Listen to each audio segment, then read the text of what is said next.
Berdasarkan anggaran dasar perusahaan, ruang lingkup kegiatan Antam adalah bidang pertambangan, berbagai jenis bahan galian, serta menjalankan usaha di bidang industri, perdagangan, pengangkutan, dan jasa lainnya yang berkaitan dengan galian tersebut. Adapun kegiatan utama Antam ini meliputi bidang eksplorasi, eksploitasi, pengolahan, pemurnian, serta pemasaran biji nikel, ferronikel, emas, perak, bauksit, batubara, dan jasa pemurnian logam mulia. Aneka Tambang Persero atau TBK atau Antam ini adalah sebuah perusahaan pertambangan yang sebagian besar sahamnya dimiliki oleh pemerintah Indonesia, yaitu sebesar 65% dan masyarakat sebanyak 35%. Terus saham perdana atau IPO-nya ini pada tanggal 27 November 1997, Antam ini memperoleh pernyataan efektif dari Bapepam LK untuk melakukan penawaran umum perdana saham Antam atau IPO kepada masyarakat sebanyak 430.769.000 atau 30% saham seri B dengan harga penawaran perdana itu sebesar 1.400 per saham. Terus untuk analisis sahamnya, jadi saham Antam itu sempat menjadi primadona pada awal 2021, kemudian sempat kendor menjadi 4,53 miliar pada pekan terakhir Januari 2021. Nah, kemudian volume transaksi perdagangan saham Antam ini mencetak rekor pada pekan pertama Februari 2021, namun akhirnya turun lagi. Nah, sepanjang Maret 2021, rata volume transaksi perdagangan mingguan saham Antam hanya berada di kisaran 1 miliar. Oke, Natasha. Kemarin harga pas IPO-nya berapa, Natasha? Harga pas IPO-nya? Harga pas IPO-nya 1.400 per saham. Oke, tahun berapa itu pertama IPO? 1997. Oke, harga sahamnya sekarang berapa, Natasha? Sekarang yang terakhir lah. Yang terakhir itu 2.620 kalau yang kemarin. Oke, tadi pemerintah berapa persen sahamnya? 65%. Oke, Natasha punya berapa? Apa, Pak? Natasha punya berapa persen sahamnya? Kalau untuk masyarakat itu 35%. Oke, Natasha punya berapa? Maksudnya, Pak? Oh, nggak punya ya? Belum punya sahamnya? Ya. Oh, belum nanamkan saham, Pak. Oke, kapan rencana mau beli sahamnya? Nanti tunggu ada duitnya, terus juga mempertimbangkan juga ini perkembangan dari aneka tambangnya. Oke, di Antam ini produk yang paling terkenal di Indonesia apa? Kira-kira yang Natasha tahu? Emas sih kayaknya. Ya, logam mulia ya. Logam mulia ya. Oke, yang sering kita lihat atau sering kita dengar itu yang logam mulia Antam gitu ya. Yang pakai koin-koin gitu ya, Oke, berarti Natasha kalau sebagai investor berminat ya dengan saham ini? Iya, berminat, Pak. Alasannya kenapa tuh? Karena prospek kedepannya memang sangat cerah, terutama nikel dan emas. Kan katanya tuh akan ada pembentukan Indonesia Battery Corporation atau IBC. Yang mana dia tuh nikelnya kan sangat dibutuhkan. Oke, nikel itu untuk buat apa, Natasha? Apa, Pak? Mohon maaf. Nikel itu untuk buat apa? Nikel itu untuk buat apa? Buat jadi inti dari teknologi listrik kayaknya, Pak. Oh gitu ya? Iya, Oke, baik Natasha. Oke, makasih Natasha ya. Pak, sama-sama. Oke, saya ke Haris. Assalamualaikum Haris. Haris, bisa dengar saya Haris? Oh iya, alhamdulillah bisa, Pak. Oke, baik Haris. Haris kemarin bahas tentang saham Barito Pacific ya Haris ya? Nah iya Pak, Barito Pacific TBK. Oke, Haris boleh sedikit disampaikan mengenai profil perusahaannya dan analisis saham oleh Haris. Silakan Haris. Nah, untuk profil perusahaan sendiri ini perusahaan Barito Pacific TBK ini didirikan oleh Prajogo Pangestu ya, yang mana didirikan pada tanggal 4 April 1979. Nah, Barito Pacific ini awalnya yaitu namanya Barito Pacific Timber ya, yang mana seiring berjalannya waktu perusahaan kembali mengubah nama dengan menghapus kata timber menjadi Barito Pacific. Nah, Barito Pacific ini bergerak di bidang industri perkayuan dulunya ya. Nah, yang sekarang ini bertambah menjadi bergerak di bisnis kehutanan, perkebunan, pertambangan, industri, properti, perdagangan, energi terbarukan, dan juga transportasi. Nah, untuk IPO-nya atau biasa disebut dengan penawaran umum perdana itu pada tanggal 1 Oktober 1993. Nah, untuk analisis sahamnya dilihat 3 tahun terakhir pada tahun 2019 ya. 2019 untuk harga sahamnya cukup memprihatinkan yang mana agak rendah ya, yang mana setelah dari tahun 2019 ke 2000 sampai sekarang ini harga sahamnya cukup mengalami kenaikan yang cukup tinggi gitu. Nah, jadi jika saya sebagai seorang investor ya, saya cukup berminat ya untuk menanamkan modal saya untuk berinvestasi di perusahaan Barito Pacific ini. Itu. Oke, Haris, saat IPO perdananya sahamnya berapa, Haris? Saat IPO perdana? Harganya IPO berapa? perdana sementara Pak.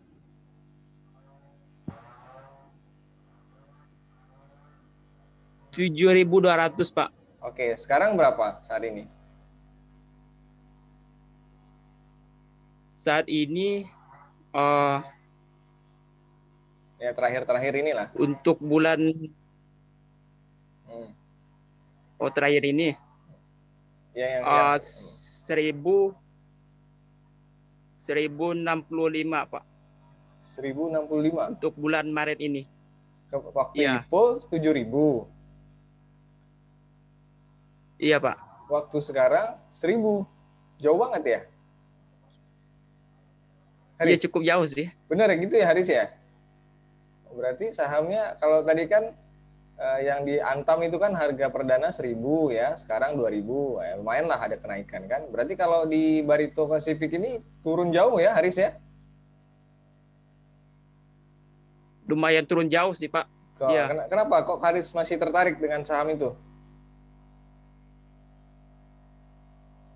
Karena dilihat dari apa ya kemarin ya, harga itu sementara ya Pak, saya kemarin lihat dari laman sebentar. Oke, nggak apa. Oke, Haris. Oke, nggak apa, Haris. Ya, cukup aja, nggak apa ya. Ya Pak. Oke, berarti itu apa namanya produk utamanya ini, Pak. apa, Barito nih? Gimana Pak? Produk utama dari Barito Pacific ini apa, Haris?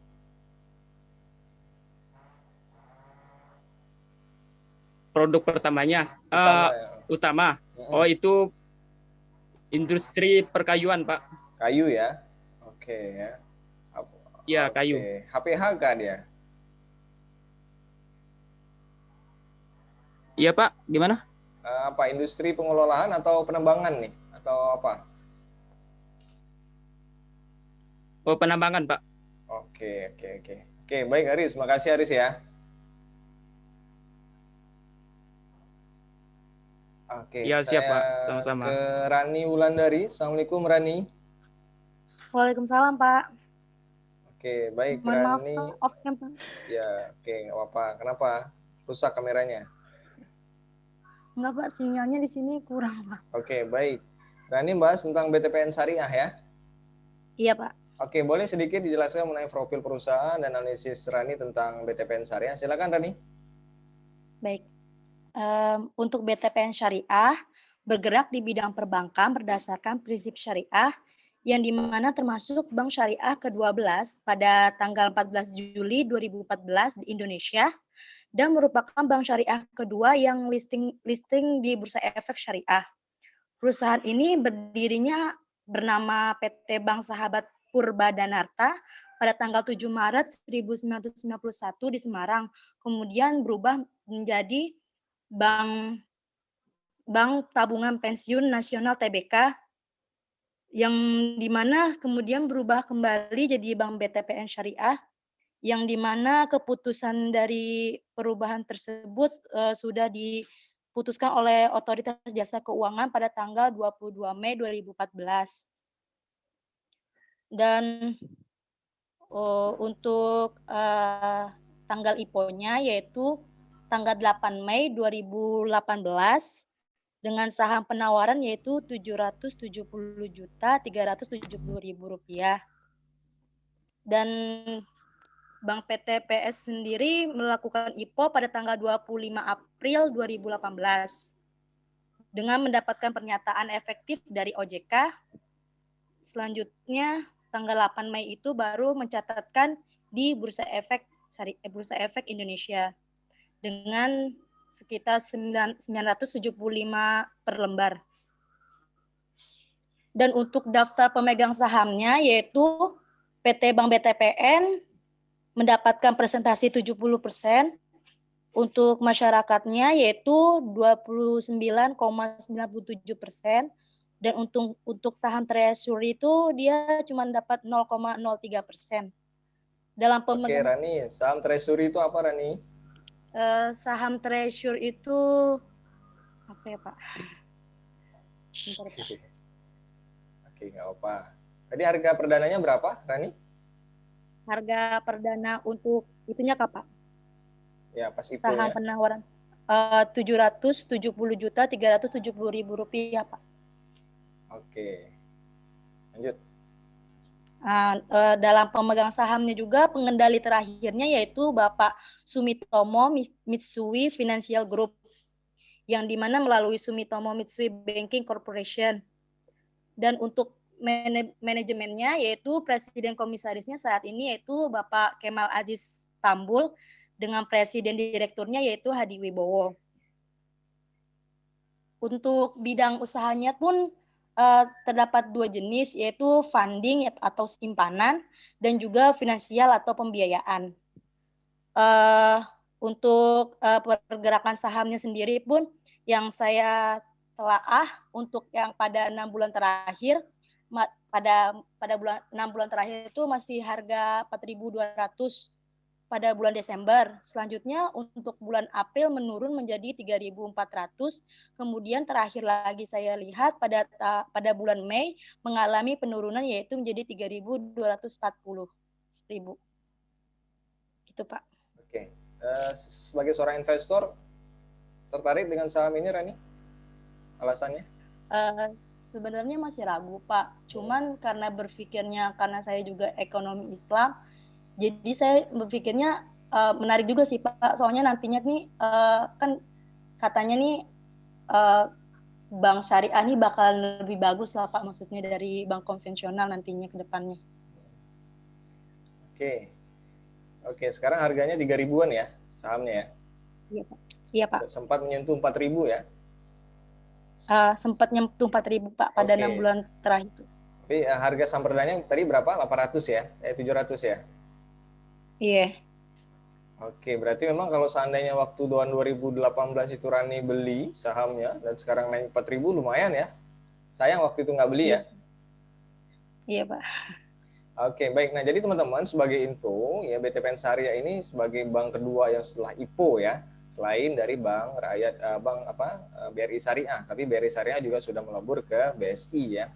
Nah, keunggulan dari BTPN Syariah ini ya kebetulan memang salah satu teman saya itu salah satu kepala regional Bank BTPN Syariah di wilayah Sumatera ya.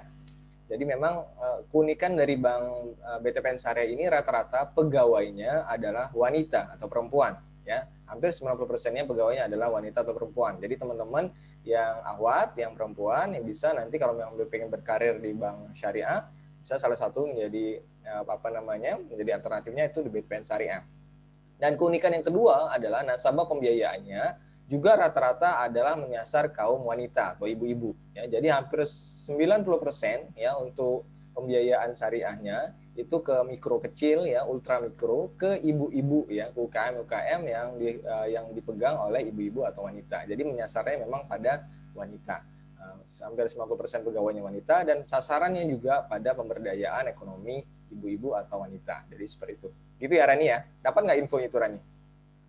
Iya Pak, dapat juga. Katanya sih di dalam berita dari artikel laman profil dari BTPN Syariah sih dibacanya sih emang katanya dia lebih mengutamakan kayak kaum wanita gitu sih Pak. Oke, berarti benar ya infonya ya.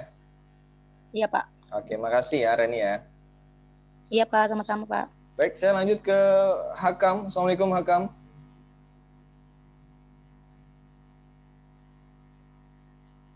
Assalamualaikum Hakam. Halo Hakam. Keluar ya Hakam ya? Pesan tadi ada. Oke. Nggak ada. Saya lanjut ke Imam Nur Hadi. Ada Imam? Ada ini Imam. Assalamualaikum Imam. Waalaikumsalam Pak. Pak, Ya. izin dulu mati kamera bentar Pak. Siap, siap. Oke, Imam bahas tentang fail Indonesia ya Imam ya? Yep. Oke, Imam boleh sedikit jelaskan mengenai profil dan analisis Imam? Silakan, Imam. Baik, bismillahirrahmanirrahim. Profil PT Vale Indonesia Tbk. Nah, PT Vale mempunyai sejarah di Indonesia, diawali dengan eksplorasinya di wilayah Sulawesi bagian timur pada tahun 1920. Kegiatan eksplorasi, kajian, dan pengembangan tersebut terus dilanjutkan pada periode kemerdekaan dan selama masa pemerintahan Presiden Soekarno pada saat itu. Nah, pada saat itu tuh nama PT Vale itu yaitu PT Internasional Nikel Indonesia. Didirikan tanggal 25 Juli 1968.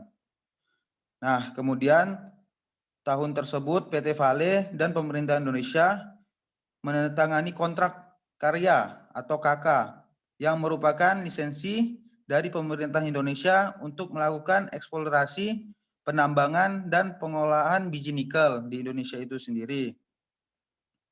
Nah, wilayah konsensi yaitu ada di beberapa titik, ada di Sulawesi Selatan, ada di Sulawesi Tengah, ada di Sulawesi Tenggara. Nah, untuk pemegang saham utama Persero adalah VCL yang dimiliki sepenuhnya oleh Vale SA yang berkedudukan di Brazil. Oke, Imam. IPO-nya kemarin kapan perdananya, Imam? Fail Nah, ini? IPO perdananya itu di tanggal 16 Mei 1990. Oke, Pada harganya saat berapa, itu Mam? 9.800, Pak. Wih, mahal ya waktu itu ya. Sekarang berapa, Mam, harganya? Nah, sekarang turun, Pak. Berapa? Dia terakhir tuh yang kemarin tuh dari yang di 9 Mei 2021 tuh 5.100 dia. Ini turunnya gara-gara Imam atau gimana nih? Tak ada. Enggak ya. Oke, bergerak usahanya di bidang apa utamanya, Imam? Nikel, Pak, tambang ya. Tambang nikel. Nikel itu untuk apa sih, Mam? Nikel tuh apa ya? Nikel itu, Mam, campuran untuk buat stainless steel ya. Dan juga bisa untuk buat bahan baterai, ya, Mam ya. Oh iya, baterai. Oke. Gimana kalau Imam melihatnya sekarang? Tertarik nggak dengan saham ini? Kalau Tapi saham nih, Pak, apa dia untuk saat ini stabil, Pak? Ya gimana Imam, menarik atau gimana atau apa alasannya? Tertarik atau enggak? Kalau yang saya lihat-lihat, nikel nih sangat itu, Pak, diperlukan gitu kan. Tertarik saya sih, Pak. Kapan mau belinya kalau tertarik, Mam? Kalau untuk belinya nih kurang tahu, Pak. Masih tertarik ya, Pak?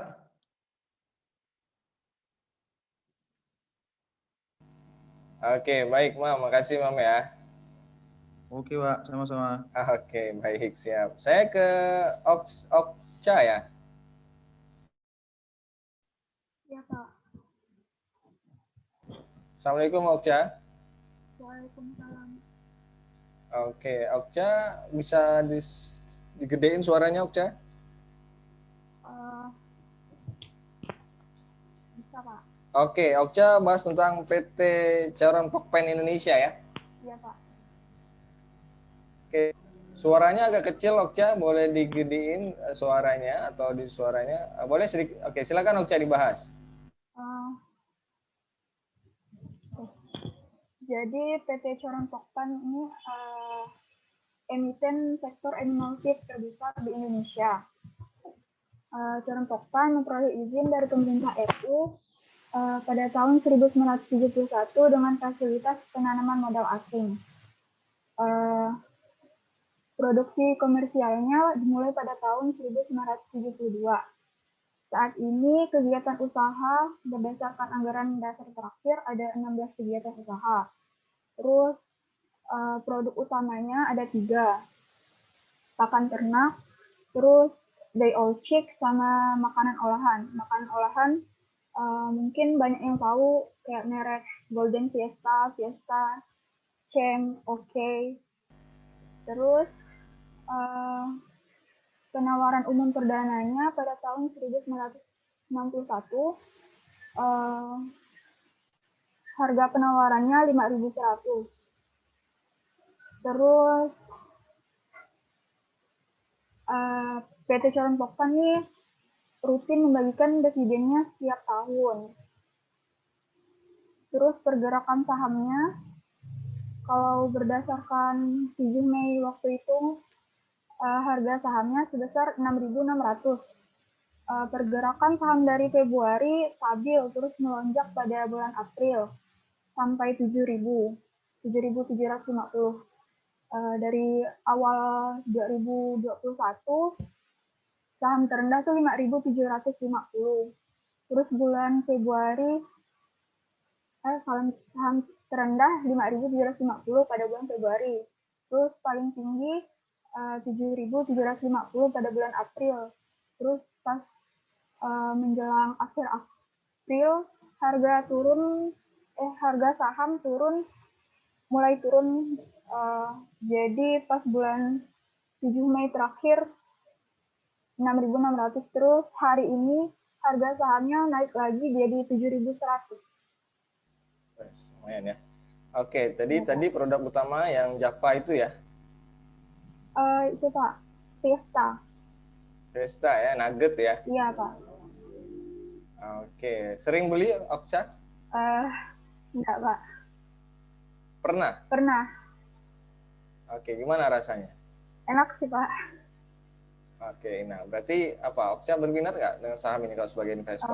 Alasannya? Kalau saya sih berminat Pak, pergerakan sahamnya juga stabil. Terus hari ini kan naik juga jadi 7.100.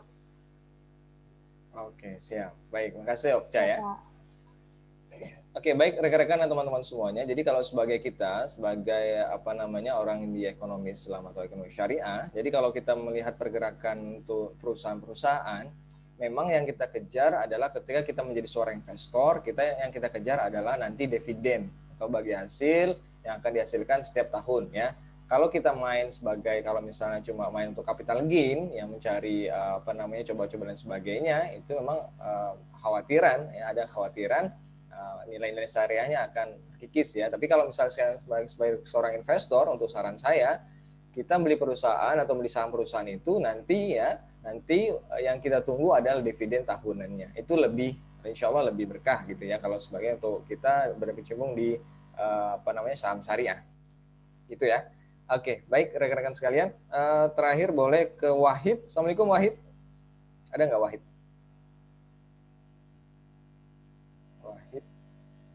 Wahid nggak ada ya? Oh ada ini Wahid. Assalamualaikum Wahid. Waalaikumsalam, Pak. Oke Wahid. Wahid bahas Waalaikumsalam, Pak. Oke, kameranya gimana Hid? Nggak bisa hidup?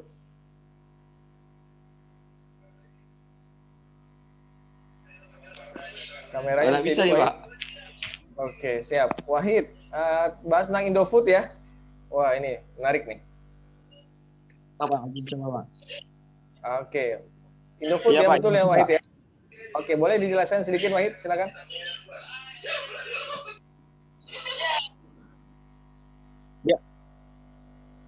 Ya, betul, Pak. Baik, Assalamualaikum warahmatullahi wabarakatuh. Waalaikumsalam. Pertama itu profil Indofood Sukses Makmur Tbk. PT Indofood ini merupakan perusahaan yang bergerak di bidang produksi makanan ringan yang didirikan pada tahun 1990 dengan nama PT Pangan Jaya Inti Kusuma yang merupakan perusahaan patungan dengan Fritoli Netherlands Holding BV, perusahaan afiliasi Pepsi CO Inc. Kemudian pada tahun 1994 mengganti nama menjadi Indofood Sukses Makmur Tbk dan mencatatkan saham di Bursa Efek Indonesia. PT Indofood ini salah satu perusahaan makanan yang sukses di Indonesia dan salah satu produk yang paling terkenal adalah produk mie instan, yaitu Indomie, di mana Indomie menjadi merek mie instan terenak di dunia pada tahun 2012. Terus untuk pembukaannya ini pertama harga sahamnya ini sebesar seharga Rp6.675 dan terakhir itu harga sahamnya sama Pak, Rp6.675 dan sahamnya ini pernah mencapai harga tertinggi yaitu harga 6.700. Terus untuk IPO-nya itu pada tanggal 14 Juli 1994 dan saham penawarannya itu sebesar 21 juta. Terus untuk saham pendirinya itu 742 juta, presentasinya itu sebesar 2,75%. Harga penawarannya itu 6.200. Terus Oke, Wahid, siapa pemegang saham utamanya sekarang Wahid? Pemegang saham utamanya sekarang tuh First Pacific Investment, Pak. Oke. Yaitu sebesar 50,7%. Oke, produk yang paling Wahid suka dari Indofood apa Wahid? Mie instan, Pak. Oke, makanan anak kos ya? Sehari berapa kali makan Indomie Hid? Biasa 2 kali lah, Pak. Karena nggak boleh sering-sering ya, Pak. Nggak boleh sering-sering ya? Kalau nggak ada, nggak boleh sering-sering ya? Tapi kalau ada, boleh gitu ya? Hid? Boleh, Pak. Oh, boleh. Oke, Wahid. Kamu suka Indomie apa, Wahid?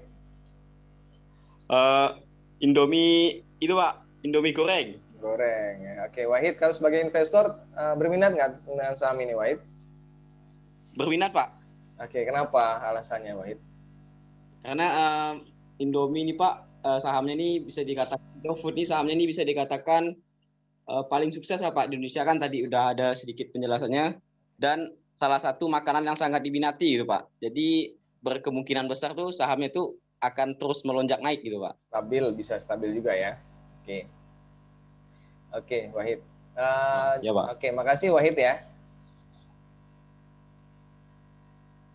Oke, terima kasih Baik, Wahid. sama-sama Pak. Oke, jadi memang kalau Indofood ini, Indomie ini tidak hanya di Indonesia ya, terutama juga di Afrika, Indominya Indonesia itu juga sangat terkenal ya. Kalau teman-teman buka YouTube ya, teman-teman coba search, ketik Indomie Afrika. Itu banyak sekali iklan-iklan dengan bahasa-bahasa Afrika dan yang bintang iklannya juga orang-orang Afrika. Itu sangat terkenal sekali. Jadi memang produk Indomie ini sudah diekspor ke berbagai negara, tidak hanya terkenal di Indonesia, tapi juga salah satu produk unggulan ekspor Indonesia. Baik, rekan-rekan sekalian, mungkin itu ya untuk hari ini, untuk kuliah terakhir kita di semester ini.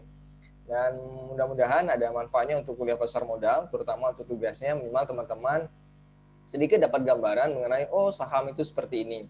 Oh ternyata gambaran IPO seperti ini. Oh ternyata kalau fluktuasi saham seperti ini. Jadi insya Allah one day teman-teman insya Allah punya rezeki, punya kelebihan, teman-teman juga bisa coba untuk investasi di pasar saham. Tapi memang yang saya tekankan investasi pasar saham yang syariah itu adalah mengedepankan untuk nanti dividennya, bukan untuk mengejar hanya capital gain yang hanya untuk spekulasi, itu tidak dibenarkan. Jadi mungkin seperti itu rekan-rekan sekalian. Untuk terakhir kira-kira ada yang ingin ditanyakan, silakan. Oke, baik, kalau tidak ada, baik rekan-rekan saya, nanti teman-teman lihat aja jadwal untuk ujiannya ya. Yang pasti nanti untuk ujian ya teman-teman pastikan teman-teman memahami terutama tentang saham yang teman-teman bahas ya. Itu juga insya Allah kemungkinan akan dipertanyakan atau akan menjadi pertanyaan di dalam UAS-nya. Pasti pelajari saham, pelajari benar-benar saham yang teman-teman bahas. Jadi seperti itu. Baik rekan-rekan sekalian, kalau tidak ada pertanyaan, terima kasih atas segala perhatian ya. Mohon maaf atas segala kurangan selama 1 semester ini. Ya, kalau misalnya ada khilafan, kekurangan, kesalahan, ya kalafan dari saya mohon maaf. Dan insya Allah sukses selalu untuk teman-teman semuanya di semester ini dan semester ke depan. Baik rekan-rekan sekalian, kita akhiri kelas kita dengan membaca hamdalah. Alhamdulillah Rabbil Alamin. Dan doa penutup majelis. Subhanakallahumma bihamdika. Asyhadu an la ilaha illa anta astaghfiruka wa atubu ilaik. Baik, terima kasih rekan-rekan sekalian atas segala perhatiannya, mau atas segala kurangannya. Saya akhiri. Assalamualaikum warahmatullahi wabarakatuh. Waalaikumsalam warahmatullahi wabarakatuh. Terima kasih, Pak.